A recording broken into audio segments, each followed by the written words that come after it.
I didn't want anyone to ever pity me. I want people to know my story, but I don't want people just to see, oh, what a shame, that poor girl that had that accident. I am Samantha Kinghorn. I'm a wheelchair racer for Great Britain and the 200-metre world record holder. On the 2nd of December 2010, when I was 14 years old, was the day that my whole life changed. There was more snow than I'd ever seen. We had 8-foot, 9-foot drifts. And on that day, I was clearing out the dogs. Their little faces, they looked really cold. I went to get more dog food, and my dad was driving up in a forklift. I decided to walk in front of my dad to slow him down a little bit.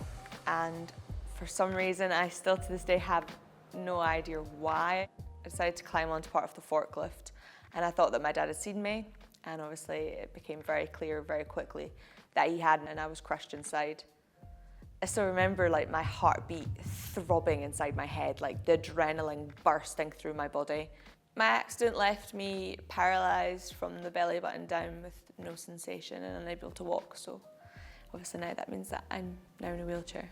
When I was in the spinal unit in Glasgow, I was in there for 6 months, and during my time, I remember my nurse being like, right, come on, go and try athletics, and I was like, but I can't run. Like, I just had no idea how they were going to make me do something and call it athletics. And I still remember going down to the track and seeing a girl in a pink racing chair going round. She looked really cool, and at 14, that is all I cared about.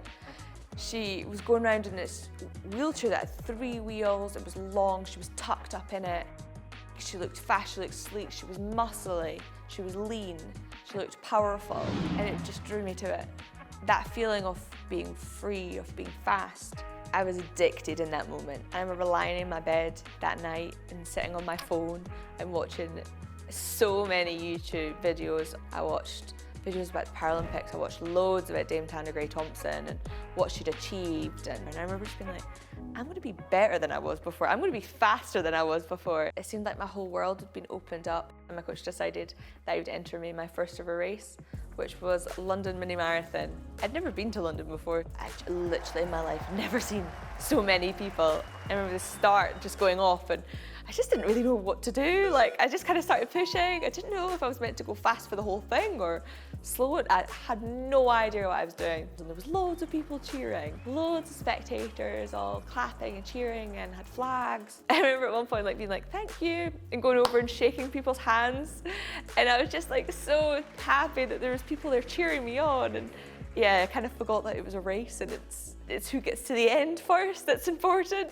But I ended up finishing second. Since being in my first ever race at London Mini Marathon to today, I'm now Britain's fastest ever female wheelchair racer. I have European records, British records, and a world record, and I'm double world champion.